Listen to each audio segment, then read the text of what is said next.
Olá a todas e todos. Hoje iniciaremos com a seguinte pergunta: quando é que finalmente alcançamos o espaço humano? Milton Santos, no seu livro Pensando o Espaço do Homem, coloca alguns fatores que devem ser colocados em consideração na hora de responder essa pergunta.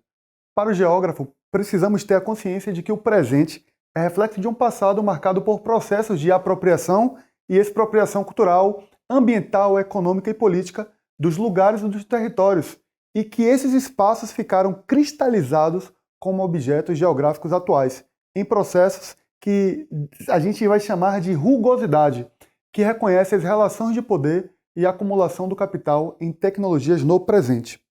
Por isso ele afirma que o momento passado está morto no tempo, mas não está no espaço. Ao conhecer a historiografia de uma sociedade, conseguimos determinar as categorias que prevalecem e racionalizamos os processos de escolha, transformação e refutação, de forma ancorada com os processos vivenciados pelo povo, para enfrentar os sistemas de fortalecimento e de enfraquecimento de cidadania pelos viventes.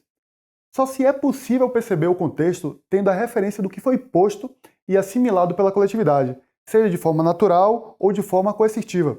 Nesse passo, é necessário que se faça uma reflexão sobre duas formas de construção do homem em seu processo histórico, pelo estado de sociedade e pelo espaço de humanidade.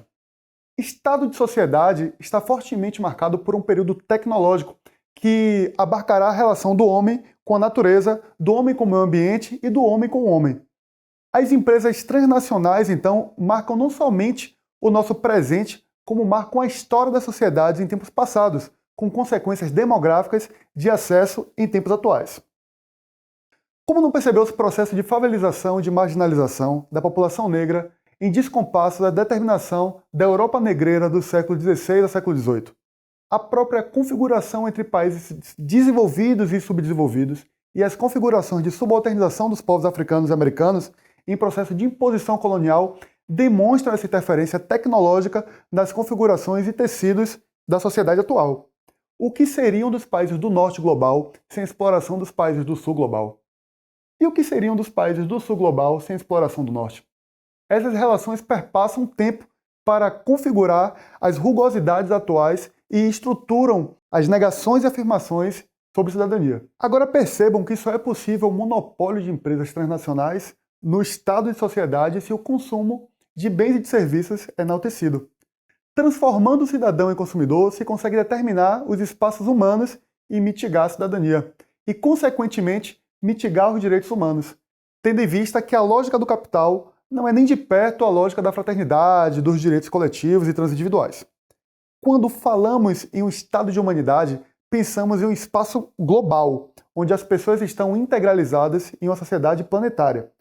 Hoje vocês conseguem assistir essa aula em qualquer lugar que estejam. Podem estar na Bahia, podem estar em qualquer lugar do mundo. O acesso à informação está difundido de forma igual, independente de onde vocês estejam me assistindo.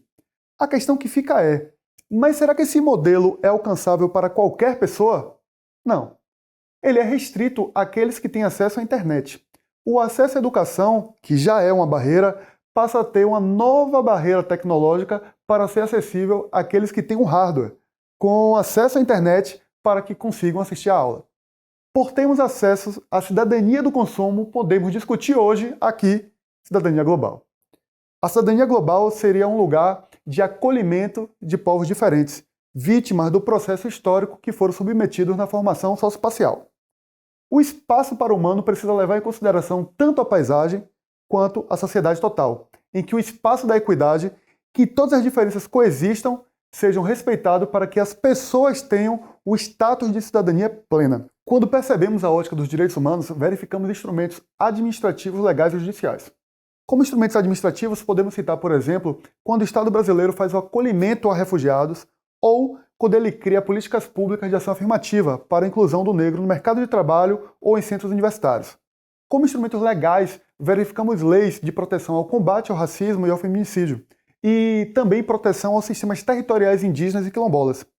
Como instrumentos judiciais, verificamos as mutações constitucionais, que são interpretações da lei de forma mais atualizada, harmônica e mais condizente com as demandas sociais.